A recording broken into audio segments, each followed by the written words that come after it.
Alex est complètement inutile. Notre fille méritait mieux que ce mari raté. Les mots de ma belle-mère ont tranché l'air de la cuisine comme des lames acérées. Je me tenais à l'entrée du salon, tenant le cadeau d'anniversaire de mariage que j'avais acheté pour ma femme, quand j'ai entendu la conversation qui allait tout changer pour toujours. « Je suis tout à fait d'accord, ma chérie », répondit mon beau-père, Richard, d'une voix pleine de mépris. 5 ans de mariage avec notre princesse, et qu'a-t-il à montrer? Rien. Il ne fait que dépenser son argent et vivre à nos crochets. Ma femme Lisa rit, un rire que je n'avais jamais entendu auparavant, froid et cruel.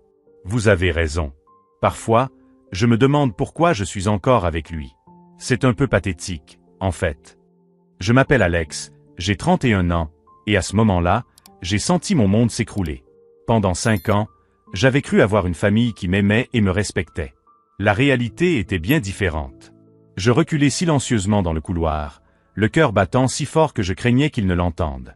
Je suis monté à l'étage de la maison de mes beaux-parents, la même maison dans laquelle j'avais investi 60 000 $ en travaux de rénovation lorsqu'ils avaient connu des difficultés financières 2 ans auparavant. La même maison dans laquelle j'avais peint chaque pièce, réparé le toit de mes propres mains et installé un système de sécurité complet parce que je me souciais de la sécurité de la famille de ma femme.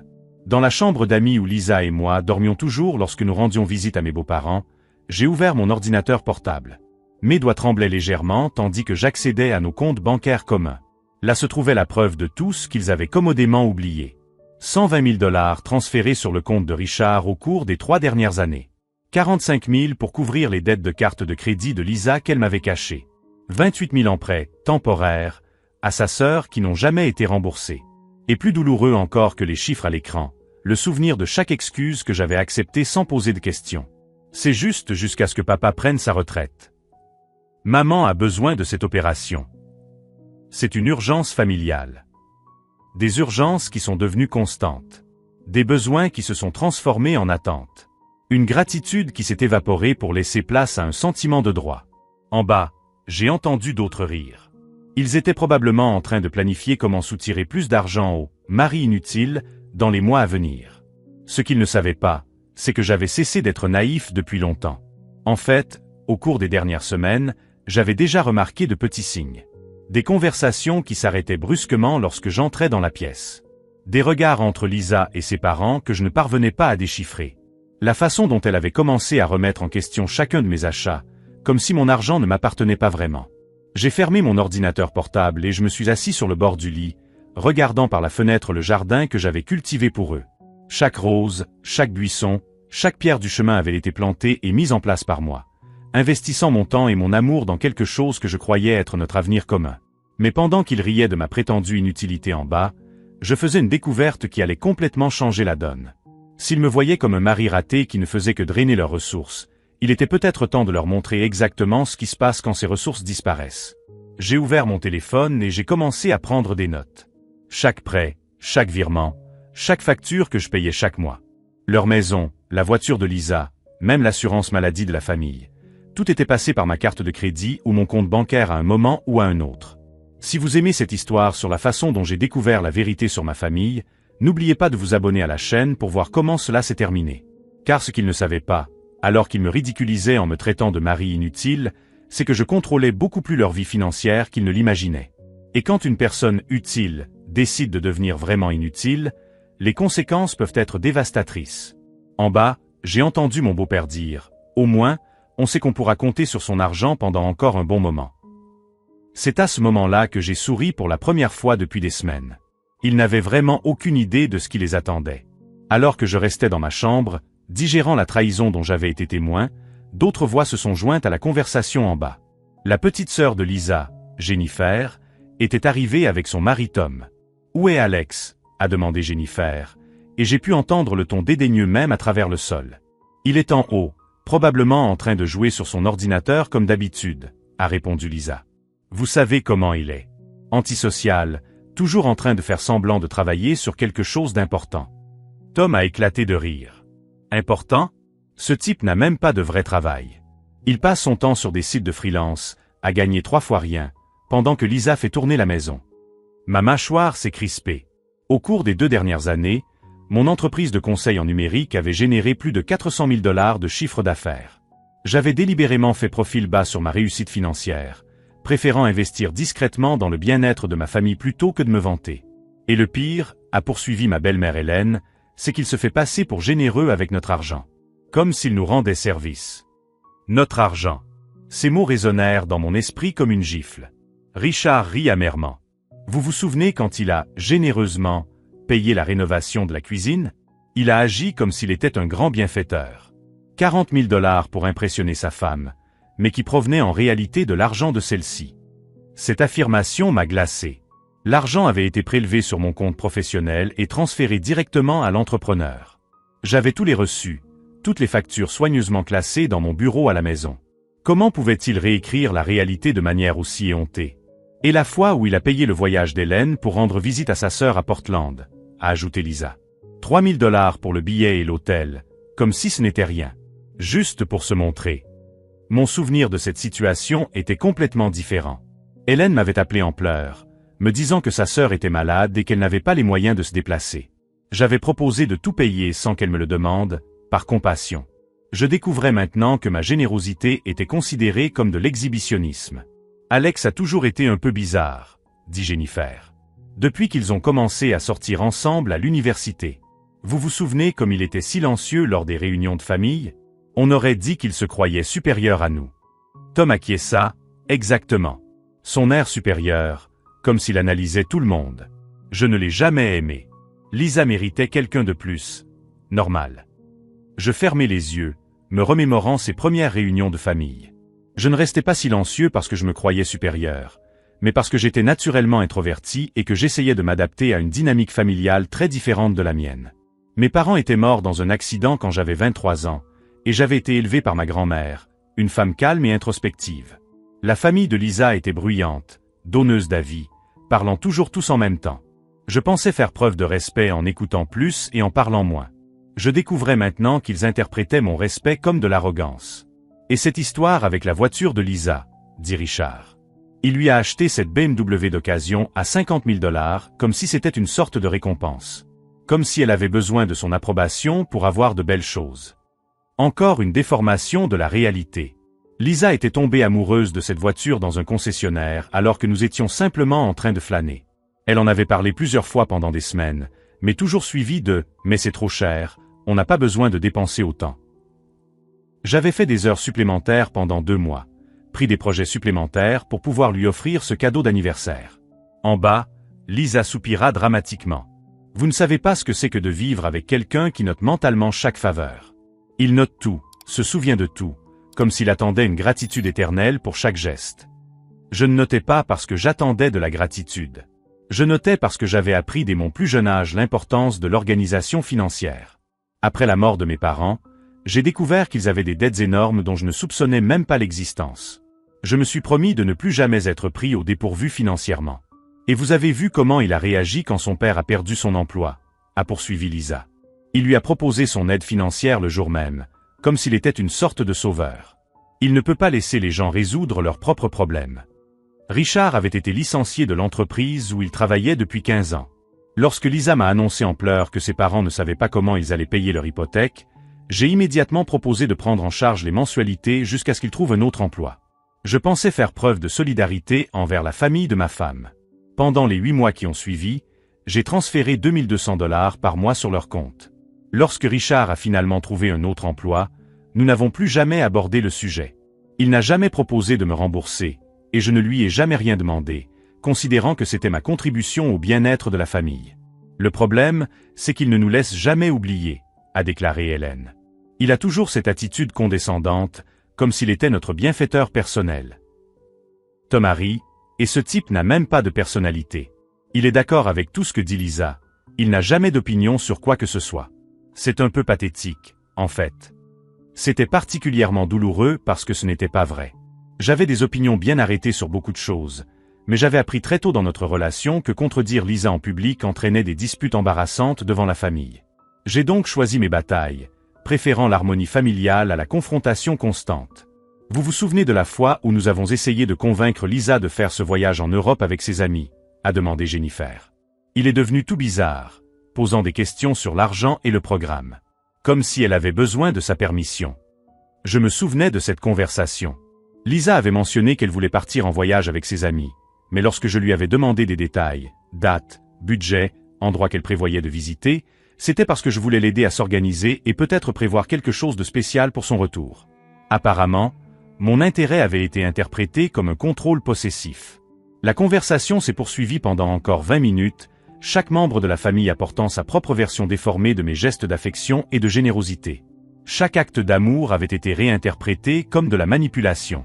Chaque geste de soutien financier était devenu de l'exhibitionnisme. Chaque moment de silence était devenu de l'arrogance. Lorsque j'ai enfin entendu des chaises bouger et des assiettes être débarrassées, indiquant que le déjeuner était terminé, j'avais déjà pris une décision. S'ils me voyaient comme un mari inutile qui ne faisait que drainer leurs ressources, alors il était temps de leur montrer exactement à quoi ressemblerait leur vie sans ces ressources. J'ai rouvert mon ordinateur portable et j'ai commencé à dresser une liste détaillée. Pas seulement des prêts et des virements que j'avais effectués, mais aussi de toutes les factures mensuelles qui sortaient de mes comptes pour bénéficier à ma famille élargie. L'assurance maladie familiale à 1800 $ par mois qui couvrait Lisa, ses parents et Jennifer. Le paiement de la voiture de Lisa. Son abonnement à la salle de sport. Netflix Premium, Spotify, Amazon Prime. Tout cela sortait de mes comptes depuis des années. Mais plus important encore que les dépenses mensuelles étaient les investissements à long terme. La maison de mes beaux-parents avait une deuxième hypothèque de 80 000 $ que j'avais prise en charge lorsque Richard avait connu des difficultés financières. La voiture de Jennifer avait été financée grâce à mon crédit, car le sien était compromis. Alors que je répertoriais systématiquement chaque domaine dans lequel mon « inutilité » avait permis à leur vie confortable de continuer, j'entendis des pas dans l'escalier. Lisa apparut à la porte de la chambre, souriante comme si de rien n'était. « Chérie, désolé d'avoir mis autant de temps. Tu sais combien ma famille aime discuter. On descend? Maman a fait le dessert que tu aimes. » Je l'ai regardé, vraiment regardé. La femme que j'avais épousée 5 ans auparavant, qui venait de passer 1 heure à me ridiculiser devant sa famille. Son sourire était parfait, travaillé, complètement faux. Bien sûr, ai-je répondu calmement en fermant mon ordinateur portable. Ce serait dommage de gâcher le dessert. Pendant que nous descendions les escaliers ensemble, elle bavardait des projets de la famille pour le week-end, de la promotion que Jennifer avait obtenue au travail, de l'enthousiasme de ses parents pour les travaux de rénovation qu'ils voulaient faire dans le jardin. Ce que Lisa ignorait, tandis qu'elle parlait joyeusement de futurs travaux financés par mon « inutilité », c'est que j'avais déjà commencé à mettre en œuvre la première partie de mon plan. Pendant les 20 minutes que j'ai passées dans ma chambre, je n'ai pas seulement pris des notes. J'ai également résilié l'assurance maladie familiale, qui devait être renouvelée automatiquement le lundi. C'était un petit début, presque imperceptible. Mais comme tout bon plan, celui-ci commencerait par des changements subtils qu'il ne remarquerait même pas au début. Et quand il finirait par comprendre ce qui se passait, il serait trop tard pour revenir en arrière. Le dessert a été servi avec de faux sourires et des compliments creux. Tout en savourant la tarte au citron, j'ai observé chaque membre de la famille avec un regard neuf. Chaque geste affectueux semblait désormais calculé. Chaque conversation sonnait comme une performance. « Alex, mon chéri, » a dit Hélène en touchant mon bras avec une fausse tendresse, « tu as été si généreux avec nous. Richard et moi pensions rénover le jardin. Tu sais? Rien de très élaboré, juste une nouvelle terrasse et peut-être une petite piscine. » Richard acquiesça avec enthousiasme. Nous avons parlé à un entrepreneur la semaine dernière. Cela coûterait environ 45 000 $. Bien sûr, nous ne nous attendons pas à ce que tu paies tout d'un coup. Nous pouvons te faire des versements. Lisa me serra la main sous la table. Ce serait génial, mon amour, non? Un endroit où toute la famille pourrait se retrouver en été? 45 000 $. Pour des gens qui venaient de me traiter de mari inutile et raté. Leur audace était impressionnante. Ça semble être un projet intéressant, répondis-je calmement. Je vais y réfléchir. Jennifer rit. Tu dis toujours ça, Alex. Je vais y réfléchir. Comme si c'était une décision commerciale complexe. Ce n'est qu'une piscine. C'est vrai, acquiesça Tom. Tu analyses trop les choses simples. Parfois, il vaut mieux simplement suivre son cœur. Suivre son cœur. Comme je l'avais fait pendant 5 ans, pendant qu'il vidait mes comptes bancaires et se moquait de ma générosité dans mon dos. En parlant de cœur, dit Hélène. Alex, tu veux bien jeter un œil à la voiture de Tom? Elle fait un bruit bizarre et tu t'y connais en mécanique. Je ne m'y connaissais pas particulièrement en voiture, mais j'avais appris les bases par nécessité quand j'étais plus jeune et que je n'avais pas les moyens de payer un mécanicien. Apparemment, cela faisait de moi l'expert automobile de la famille. Bien sûr, répondis-je en suivant Tom jusqu'au garage. La voiture était une berline de 3 ans, bien entretenue. Tom ouvrit le capot et désigna vaguement le moteur. Ça a commencé la semaine dernière. Un bruit comme, je ne sais pas, comment décrire ça. J'ai jeté un coup d'œil rapide. Le problème était évident, des courroies usées qui devaient être remplacées. Une réparation simple, peut-être 200 $ chez un garagiste. Ce sont les courroies, ai-je expliqué. Rien de grave, mais il faut les changer rapidement. Tom a acquiescé en refermant le capot. Tu connais un endroit pas cher? Je suis un peu juste ce mois-ci. À la Rama. L'homme qui venait de me traiter de raté me demandait de lui recommander un garage bon marché. L'ironie était presque comique. Je peux voir dans mes contacts, lui ai-je proposé. En fait, a hésité Tom, comme si l'idée venait de lui traverser l'esprit, tu ne pourrais pas juste, tu sais, t'en occuper? Comme un service familial? Nous y étions. Une fois de plus, le mari inutile était sollicité pour résoudre un problème financier. Je répondis que j'y réfléchirais et nous rentrâmes à l'intérieur. L'après-midi se déroula selon le même schéma. Des demandes déguisées en faveur, des suggestions subtiles sur les dépenses que je pourrais couvrir, des compliments ambigus sur ma générosité. Chaque interaction confirmait ce que j'avais entendu plus tôt. Pour eux, je n'étais pas un membre de la famille. J'étais un distributeur automatique de billets qui donnait parfois son avis. Lorsque nous nous sommes finalement quittés, Lisa a bavardé avec enthousiasme pendant tout le trajet du retour sur les projets de la famille. La piscine, la rénovation du jardin, les vacances que Jennifer voulait prendre. N'est-ce pas merveilleux que tout le monde se soucie autant les uns des autres, a-t-elle soupiré. La famille, c'est tout, n'est-ce pas? Absolument, ai-je répondu en gardant les yeux sur la route. À la maison, Lisa est allée directement prendre une douche, me laissant seule dans le salon. J'ai ouvert mon ordinateur portable et j'ai commencé à faire des calculs plus détaillés. Au cours des 3 dernières années, j'avais transféré ou prêté 196 000 $ à divers membres de la famille de Lisa. 196 000 $ qui n'avaient jamais été mentionnés comme des prêts, qui n'avaient jamais eu de date de remboursement fixée, qui n'avaient jamais suscité le moindre remerciement sincère. Mais plus révélateur encore que les chiffres étaient les schémas. Chaque demande était précédée de semaines de conditionnement émotionnel. Des commentaires sur ma fortune professionnelle. Des remarques sur les difficultés que la famille traversait. Des compliments sur ma générosité. J'avais interprété cela comme de l'affection familiale. Je réalisais maintenant qu'il s'agissait d'une manipulation systématique. Mon téléphone a vibré, signalant un message de Richard. « Alex, merci pour cette merveilleuse après-midi. Hélène est déjà à la recherche d'entrepreneurs pour la piscine. Lisa a tellement de chance d'avoir un mari aussi serviable. » Serviable. Pas aimant, pas intelligent, pas brillant. Serviable. Comme un employé efficace. Cette nuit-là, tandis que Lisa dormait à mes côtés, je suis resté éveillé à dresser des listes mentales. Pas seulement de mes dépenses financières, mais aussi de tous les petits sacrifices que j'avais faits pour maintenir l'harmonie familiale. Les opinions que j'avais ravalées pour éviter les conflits. Les week-ends passés à faire des travaux domestiques pour sa famille tout en négligeant mes propres intérêts. Les blagues à mes dépens que j'avais tolérées au nom de la bonne entente. Chaque souvenir avait désormais une nouvelle interprétation. Ce n'était pas de l'amour familial, c'était de l'exploitation consentie. Vers 3 heures du matin, j'ai pris une décision qui allait tout changer. S'ils me voyaient comme une ressource à exploiter plutôt que comme une personne à respecter, alors il était temps de leur montrer exactement ce qui se passe lorsque cette ressource s'épuise soudainement. Le plan qui a commencé à se former dans mon esprit n'était pas une vengeance, mais une leçon. Ils devaient apprendre la valeur réelle des choses qu'ils tenaient pour acquises. Et je serais le professeur le plus efficace qu'ils aient jamais eu. Le lundi, je commencerai à mettre en place des changements subtils qu'ils ne remarqueraient même pas au début. Des changements qui deviendraient de plus en plus évidents au fur et à mesure que la semaine avancerait. Car s'il y a une chose que j'ai apprise en construisant mon entreprise à partir de rien, c'est que les gens n'apprécient que ce qu'ils peuvent perdre. Et ils étaient sur le point de découvrir exactement ce qu'ils pouvaient perdre. Le lundi matin, pendant que Lisa se préparait pour aller travailler, j'ai appelé David Martinez, mon comptable personnel depuis 8 ans. « Alex, ravi de t'entendre. Comment puis-je t'aider? » « David, j'ai besoin d'un conseil urgent sur la structuration de mes actifs personnels. Je peux passer à ton bureau aujourd'hui? » 2 heures plus tard, j'étais assis dans sa salle de conférence, des piles de documents éparpillés sur la table en acajou. « Intéressant, » murmura David en parcourant les documents financiers. « Vous avez ici un schéma très clair de transfert non documenté à des tiers. D'un point de vue fiscal, cela peut poser problème. Comment ça? Eh bien, techniquement, tout transfert supérieur à 15 000 $ par an à une personne physique doit être déclaré comme un don. Vous avez transféré 196 000 $ en 3 ans à... Il vérifia ses notes.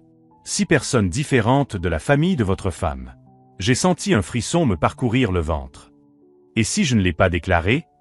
Vous êtes passible de lourdes amendes de la part du fisc américain. Mais il y a une solution. David a souri. Nous pouvons reclasser ces transferts rétroactivement en prêts à taux d'intérêt faible ou nul. Cela nécessiterait des documents appropriés et l'établissement de calendriers de remboursement. La première pièce du puzzle s'était parfaitement mise en place. Préparez tous les documents nécessaires, David. Je veux que tout soit en règle d'ici la fin de la semaine. De retour à la maison, j'ai trouvé 3 messages manqués sur mon téléphone. Richard, Hélène et Jennifer, tous avec des urgences différentes qui, par coïncidence, impliquaient de l'argent. Richard a appelé en premier. Alex, mon fils, j'ai parlé à l'entrepreneur ce matin. Il peut commencer la piscine la semaine prochaine, mais il a besoin d'un acompte de 50%. Peux-tu transférer les 22 500 aujourd'hui? Bien sûr, Richard. Je dois juste organiser quelques documents d'abord. Des questions fiscales, tu comprends. Ah, bien sûr, bien sûr. Tu as toujours été si méticuleux avec ces choses-là. Méticuleux. Le mot résonnait dans mon esprit lorsqu'Hélène appela à son tour. Alex, mon chéri, j'ai besoin d'un petit service. La voiture est en panne et le garagiste veut 4 200 en espèces pour commencer la réparation. Tu sais à quel point nous sommes serrés ce mois-ci. Pas de problème, Hélène. Je m'en occupe aujourd'hui. Jennifer fut la 3e. Alex, désolé de te déranger, mais tu te souviens que je t'avais parlé de ce cours de graphisme? J'ai obtenu une bourse partielle, mais il me manque encore 8 900 $. Tu penses que tu pourrais? Considère que c'est fait, Jennifer. 3 demandes, pour un total de plus de 35 000 $. En une seule journée. Pour des gens qui me traitaient d'inutile derrière mon dos. Alors que je cataloguais ces nouvelles urgences, mon téléphone sonna avec un appel inattendu. Alex, ici Michael Robertson de Robertson et Associates. Michael était l'avocat de la famille depuis des années, l'une des relations que j'avais fournies lorsque Richard avait eu des problèmes au travail. Michael, quelle surprise! Comment puis-je vous aider? En fait, j'aimerais vous poser une question. J'ai reçu un appel étrange de Richard aujourd'hui. Il s'interrogeait sur la manière de structurer un divorce afin de protéger les actifs familiaux d'un conjoint. Il a spécifiquement mentionné votre nom. Le sang s'est glacé dans mes veines. Il a dit ça? Pas directement, mais il était clair qu'il parlait de vous et Lisa. J'ai pensé que vous deviez le savoir. Après avoir raccroché, je suis resté assis en silence pendant 10 minutes. Non seulement il m'exploitait financièrement, mais il planifiait activement de me couper les vivres. J'ai ensuite appelé Rebecca Chen, l'une des meilleures avocates en droit des affaires de la ville. Rebecca, j'ai besoin d'une consultation confidentielle sur la protection des actifs en cas de divorce. Bien sûr, Alex. Quand aimeriez-vous que nous nous voyions? Maintenant, si possible. Dans son bureau, je lui ai expliqué la situation en détail. Les virements non documentés, les prêts informels, la découverte des projets de divorce de la famille. Avez-vous des preuves de tous ces virements? M'a demandé Rebecca en prenant rapidement des notes. Chaque centime est documenté. Relevés bancaires, reçus, même les emails dans lesquels ils ont demandé les montants. Excellent. D'un point de vue juridique, vous êtes en position de force. Surtout si l'on considère que votre entreprise vous appartient exclusivement et qu'elle a été créée avant votre mariage. Elle m'a expliqué comment structurer un accord préalable à la séparation qui protégerait mes actifs et fixerait les modalités de remboursement de tous les prêts non remboursés. Une dernière chose, dit-elle en fermant son dossier. S'ils prévoient un divorce pour protéger les actifs familiaux, ils ont probablement déjà transféré de l'argent vers des comptes dont vous n'avez pas connaissance. Vous devriez enquêter là-dessus. Si vous suivez cette incroyable histoire de découverte et de planification stratégique, abonnez-vous à la chaîne pour voir comment Alex va complètement renverser la situation. Le mercredi, j'ai engagé un détective privé. Jake Morrison, ancien détective de police spécialisé dans la fraude financière. Je veux un rapport complet sur les activités financières de ma femme et de ma belle-famille au cours des 6 derniers mois. Lui ai-je expliqué en lui remettant une liste de tous les noms et informations pertinents. Vous cherchez quelque chose en particulier? Des mouvements inhabituels, des comptes que je ne connais pas, tout ce qui pourrait suggérer qu'il cache des actifs. Jake a souri. Ce genre de cas est plus courant que vous ne le pensez. J'aurai des informations préliminaires dans 48 heures. En attendant le rapport, j'ai commencé à mettre en place des changements subtils pour tester ses réactions. Tout d'abord, j'ai oublié de renouveler l'abonnement premium à Netflix. Lisa s'en est plainte au dîner. Chérie, Netflix ne fonctionne pas correctement. On dirait que tu es passé à l'abonnement de base. Ah, ça doit être une erreur du système. Je vais vérifier. Mais je n'ai pas vérifié. Je voulais voir combien de temps il lui faudrait pour remarquer d'autres erreurs similaires. 2 jours plus tard, j'ai, accidentellement, laissé expirer la carte de crédit qui payait son abonnement à la salle de sport sans le renouveler. Alex, ma carte a été refusée à la salle de sport aujourd'hui. C'était gênant. C'est bizarre. Ça doit être un problème avec la banque. Je les appellerai demain. Encore une fois, je n'ai pas appelé. Le jeudi, Jack m'a remis un rapport de 15 pages qui a tout changé. Votre femme a ouvert 3 comptes bancaires dans différentes banques au cours des 4 derniers mois, m'a-t-il expliqué en me montrant des photocopies de documents. Montant total déposé, 87 000 $. D'où vient cet argent? Principalement d'un compte joint que vous avez à la First National. De petits virements hebdomadaires de 2 à 3 000 $. Probablement pour ne pas attirer l'attention. Le rapport indiquait également que Richard avait transféré l'acte de propriété de la maison au nom d'Hélène et que Jennifer avait acheté une nouvelle voiture de 40 000 $, payée comptant. Ils préparent leur divorce depuis des mois, conclut Jack. Ils transfèrent leurs biens, créent une séparation légale, montent un dossier pour prouver que tu es financièrement dépendante d'eux. Ce soir-là, Lisa rentra à la maison avec des cadeaux. Une chemise coûteuse pour moi, un parfum français pour elle et une bouteille de vin à 200 $. J'ai pensé fêter notre vie ensemble, m'a-t-elle dit en m'embrassant avec plus de passion qu'elle ne l'avait fait depuis des mois. Pendant qu'elle préparait le dîner, bavardant joyeusement de ses projets pour le week-end, j'observais une performance soigneusement orchestrée. Chaque geste affectueux, chaque sourire, chaque contact intime. Tout était calculé pour me garder docile pendant qu'ils finalisaient leurs préparatifs. Après le dîner, lorsqu'elle est allée prendre sa douche, j'ai ouvert mon ordinateur portable et j'ai finalisé les documents que David avait préparés. Des contrats de prêts rétroactifs pour tous les transferts effectués au cours des 3 dernières années. Des intérêts composés de 8% par an. Paiement intégral dû dans les 30 jours. Total, 243 000 $. J'ai également signé les documents de Rebecca, établissant une fiducie qui protégeait mes actifs commerciaux et ma propriété intellectuelle. Lorsque Lisa est sortie de la salle de bain, vêtue de la lingerie que j'avais achetée pour notre anniversaire, je lui ai souri et l'ai embrassée tendrement. « Je t'aime », a-t-elle murmuré. « Je t'aime aussi », ai-je répondu, et techniquement, je ne mentais pas. J'aimais la femme que j'avais épousée 5 ans auparavant. Le problème, c'est que cette femme n'avait apparemment jamais vraiment existé. Le vendredi matin, pendant que Lisa dormait, j'ai reçu un email de Michael Robertson. Richard avait rappelé, cette fois pour demander des informations spécifiques sur mes actifs commerciaux. Il était temps d'accélérer le processus. J'ai appelé David, je veux remettre tous les documents relatifs au prêt aujourd'hui. J'ai appelé Rebecca, active tous les mécanismes de protection dont nous avons discuté. Et j'ai passé un dernier appel, au cabinet comptable qui gérait les finances de l'entreprise de Richard. Bonjour, ici Alex. Je suis marié à Lisa Sterling, la fille de Richard. Je dois signaler certaines irrégularités fiscales que j'ai découvertes concernant des prêts non documentés.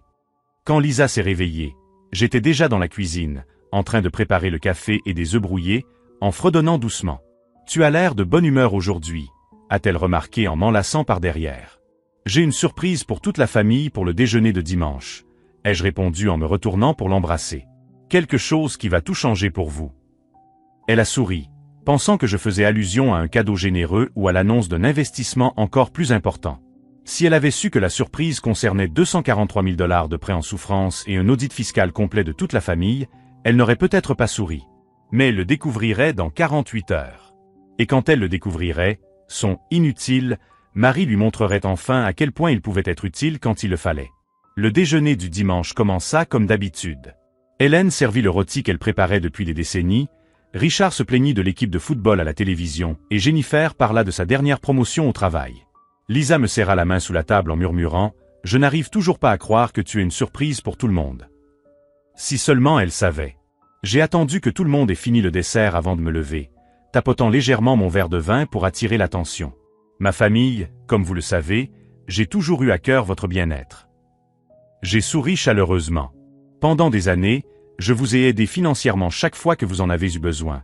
Et aujourd'hui, je souhaite officialiser notre partenariat. Richard s'est penché en avant, intéressé. Officiel.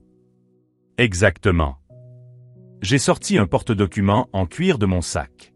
J'ai parlé à mon comptable cette semaine et nous avons découvert quelques irrégularités fiscales. Apparemment, tous les virements que je vous ai faits doivent être classés comme des prêts afin d'éviter des problèmes avec le fisc. Le sourire d'Hélène vacilla légèrement. Des prêts? Ne vous inquiétez pas, les rassurai-je en distribuant des copies des contrats. J'ai déjà préparé tous les documents nécessaires. Historique complet des 3 dernières années, intérêt composé standard de 8% par an. Lisa prit sa copie et la feuilleta rapidement. Son expression passa d'un sourire confiant à la confusion, puis à quelque chose qui ressemblait à de la panique. « Alex, dit-elle lentement, ça dit ici que je dois 87 000 $? 87 400, pour être exact.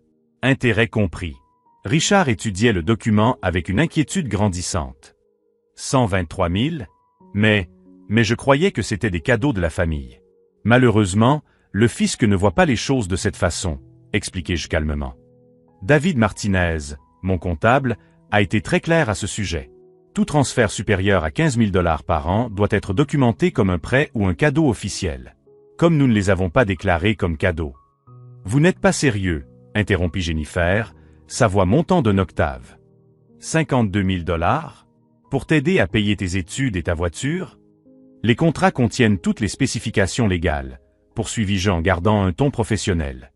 Paiement intégral dû dans les 30 jours, conformément à la réglementation fiscale afin d'éviter toute pénalité. Tom faisait frénétiquement des calculs sur son téléphone portable. Hélène, cela représente plus de 200 000 $ au total. 243 800, ai-je corrigé. Y compris les intérêts et les frais administratifs. Le silence dans la pièce était assourdissant. Chaque membre de la famille assimilait les chiffres, les implications, la réalité que le « mari bon à rien » était devenu leur plus gros créancier.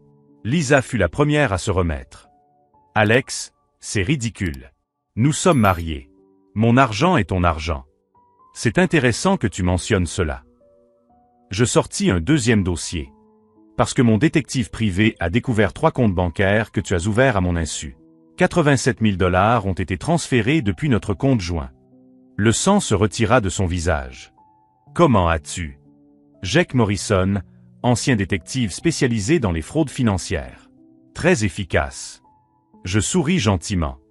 Il a également découvert que vous aviez consulté Michael Robertson au sujet de la structuration d'un divorce afin de protéger les actifs familiaux dont je suis propriétaire. Richard se leva brusquement, renversant sa chaise. Écoute-moi bien, mon garçon. Le docteur Robertson m'a appelé, inquiet, ai-je poursuivi, imperturbable. Apparemment, il a trouvé cette consultation étrange étant donné que ma société est une propriété exclusive antérieure au mariage et que tous les actifs importants sont à mon nom. Hélène s'est mise à pleurer. Alex, tu ne comprends pas. Nous ne voulions pas te faire de mal. Vous ne vouliez pas me blesser. Ma voix restait calme, mais quelque chose de dangereux brillait dans mes yeux. Je vous ai entendu me traiter de mari inutile, de raté, de parasite. Jennifer a dit que j'étais pathétique. Tom a affirmé que je n'avais même pas de vrai travail. La pièce est devenue mortellement silencieuse. Chaque personne présente a réalisé simultanément que son « mari utile » avait entendu chaque mot cruel. Et le plus fascinant, ai-je poursuivi, c'est de découvrir que Richard a transféré l'acte de propriété de la maison à Hélène, que Jennifer a acheté une voiture de 40 000 $ au comptant et que vous avez transféré de l'argent sur des comptes secrets. Tout cela pendant que vous prévoyiez de me poursuivre en justice pour dépendance financière. Lisa tenta un dernier coup. Alex, je sais que ça a l'air mauvais, mais on peut s'expliquer. Pas besoin d'explication. Je me levai calmement. Les contrats sont juridiquement contraignants.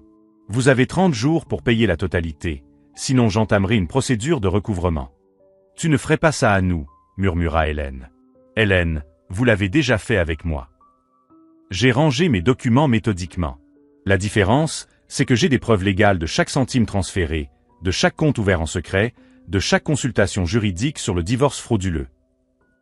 Richard a explosé, tu es un fils de pute manipulateur. Vraiment? J'ai souri sincèrement pour la première fois depuis des semaines. parce que j'ai enregistré toute la conversation de dimanche dernier. Y compris Lisa qui admet que je suis un peu pathétique, et vous qui discutez de la manière de soutirer plus d'argent à votre mari raté. Je sortis mon téléphone et fis jouer l'enregistrement pendant quelques secondes. Leurs propres voix remplirent la pièce, se moquant et complotant. « Comment as-tu » Lisa tremblait. L'application d'enregistrement s'est activée dès que j'ai entendu les premiers mots. 53 minutes de preuve d'un complot financier et d'un projet de divorce frauduleux. Jennifer s'est mise à sangloter. Nous ne savions pas que tu écoutais. Bien sûr que non. Vous étiez trop occupé à planifier comment exploiter davantage votre mari inutile au cours des prochains mois. Je me dirigeais vers la porte, m'arrêtant pour une dernière remarque. Ah, Richard? J'ai signalé vos irrégularités fiscales liées aux prêts non documentés. Le fisc devrait vous contacter cette semaine pour un audit complet. La dernière chose que je vis avant de partir fut Richard s'effondrant dans son fauteuil, Hélène pleurant à chaudes larmes et Lisa fixant les contrats comme s'il s'agissait de condamnation à mort. Dehors, j'ai respiré l'air frais et j'ai souri. Ce mari inutile venait de devenir le problème le plus coûteux de leur vie. Et la véritable panique n'avait même pas encore commencé. 3 mois plus tard, j'étais assis dans le bureau de mon nouvel appartement en centre-ville, en train de passer en revue les rapports financiers de mon entreprise, lorsque Rebecca m'a appelé. « Alex, j'ai des nouvelles intéressantes concernant votre ex-famille politique », m'a-t-elle dit, et je pouvais entendre le sourire dans sa voix. Richard a dû vendre la maison pour payer les amendes du fisc. Hélène vit chez sa sœur à Portland. Et Jennifer, eh bien, elle a perdu son emploi lorsque l'entreprise a découvert les irrégularités dans le financement de sa voiture. Et Lisa? Ah, c'est la meilleure partie. Elle a consulté 3 avocats différents pour contester le divorce. Tous lui ont dit la même chose. Compte tenu des preuves de fraude financière et de divorce malveillant, elle a de la chance de ne pas faire l'objet de poursuites pénales. Après avoir raccroché, j'ai regardé par la fenêtre du 23e étage. La vue sur la ville était spectaculaire, mais ce qui importait, c'était ce que cette vue représentait. Une indépendance totale. La tranquillité d'esprit. La fin de 5 années passées à être traité comme un distributeur automatique ambulant. La procédure de divorce avait été étonnamment rapide. Lorsque Lisa a découvert que j'avais des enregistrements de toutes les conspirations familiales, ainsi que des preuves supplémentaires de ses comptes secrets et de ses virements frauduleux, elle a accepté un accord qui ne lui laissait que ses vêtements et la voiture qui étaient encore en cours de financement. L'entreprise avait prospéré depuis que j'avais éliminé la distraction causée par les « urgences » familiales constantes. Sans les transferts mensuels de milliers de dollars pour couvrir les irresponsabilités de parents ingrats, ma trésorerie s'était complètement stabilisée. Mais la véritable satisfaction ne venait pas de la réussite financière. Elle venait de la découverte de qui j'étais vraiment lorsque je n'essayais pas constamment de prouver ma valeur à des personnes qui ne m'avaient jamais apprécié. Mon téléphone a vibré, signalant un message de Jake, l'enquêteur. « Tu as vu les nouvelles ? Richard a été inculpé pour évasion fiscale. Apparemment, les irrégularités étaient bien plus graves que nous le pensions. » J'ai souri, mais sans cruauté. Richard avait creusé sa propre tombe bien avant que je n'entre en scène. Je n'avais fait que fournir aux autorités les outils nécessaires pour trouver ce qu'il avait enterré. David Martinez s'est présenté à ma porte à 2 heures de l'après-midi, une bouteille de champagne à la main et un large sourire aux lèvres. « Alex, mon ami, tu es officiellement l'un de mes cas d'études préférés, » a-t-il annoncé en posant la bouteille sur la table. La restructuration de tes actifs était un modèle de planification financière défensive. Tes bénéfices ont augmenté de 42% depuis que nous avons éliminé les « saignées familiales ». Sangria familiar, ai-je répété, savourant l'expression. C'est une façon poétique de décrire 5 ans de ma vie. Et le mieux dans tout ça, a poursuivi David, c'est que tu as tout fait en toute légalité. Aucun tribunal dans ce pays ne condamnerait un homme pour avoir recouvré des prêts légitimes ou protégé ses actifs contre une fraude matrimoniale. Ce soir-là, j'ai dîné seul dans un restaurant que Lisa avait toujours critiqué comme étant trop prétentieux. L'ironie ne m'a pas échappé. Sans son jugement constant, j'avais redécouvert le plaisir d'apprécier les bonnes choses simplement parce que je les appréciais. Le serveur, un jeune homme prénommé Marcus, m'a mentionné en passant qu'il étudiait la gestion et rêvait de créer sa propre entreprise. « Dans quel domaine ?» lui ai-je demandé, sincèrement intéressé. « Le conseil en développement durable pour les petites entreprises. J'aimerais aider les entreprises familiales à se moderniser sans perdre leur identité. » Nous avons discuté pendant 20 minutes de ces projets, et quand je suis parti, j'ai laissé ma carte avec un pourboire généreux. Si tu as besoin de conseils ou d'un investissement initial, n'hésite pas à me contacter. C'était étrange de voir à quel point la générosité fonctionnait. Quand j'aidais la famille de Lisa, chaque geste était considéré comme une obligation ou une manipulation. Mais aider Marcus semblait naturel, sans attente ni exigence émotionnelle. Une semaine plus tard, j'ai reçu un email inattendu. Il venait d'Hélène. « Alex, je sais que je n'ai pas le droit de te demander quoi que ce soit après tout ce qui s'est passé. Mais tu dois savoir que je reconnais à quel point nous avons été injustes envers toi. Jennifer veut te parler quand elle sera prête. Pas pour te demander de l'argent ou des faveurs, mais pour s'excuser sincèrement.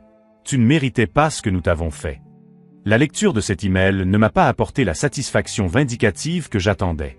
Elle m'a apporté quelque chose de plus profond, la confirmation que ma décision avait été la bonne. Non pas pour les punir, mais pour me libérer d'un système toxique qui nous nuisait à tous.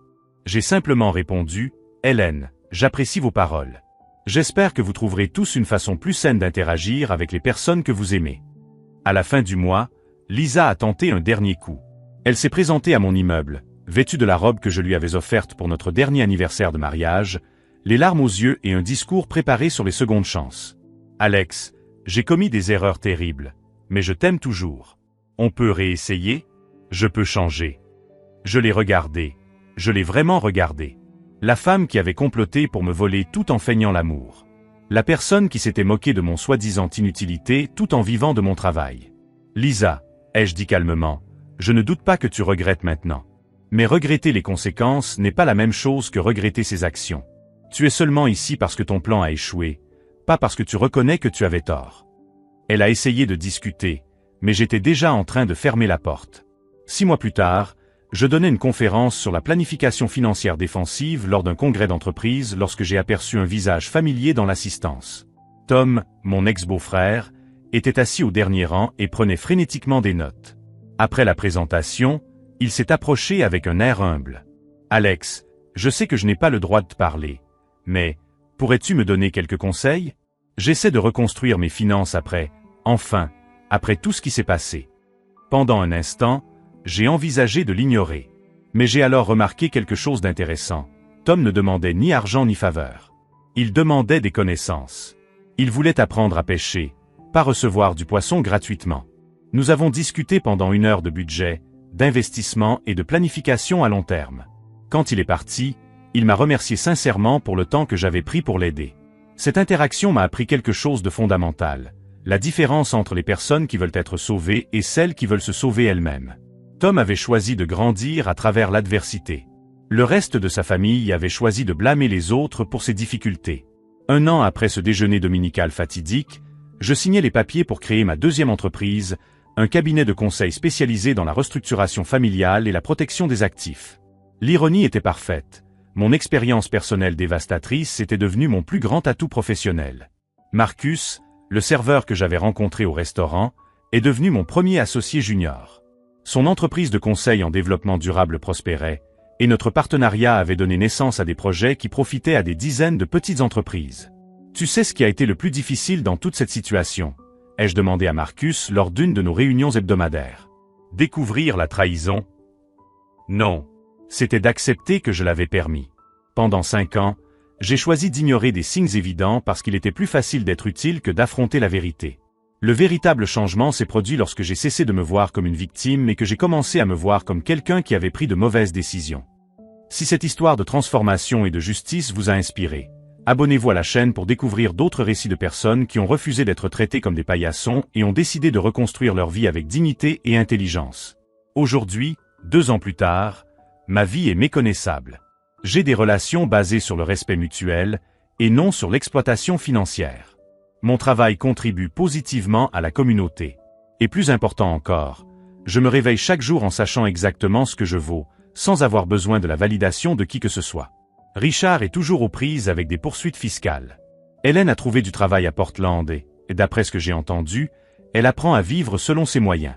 Jennifer reconstruit sa carrière avec plus d'humilité. Et Lisa?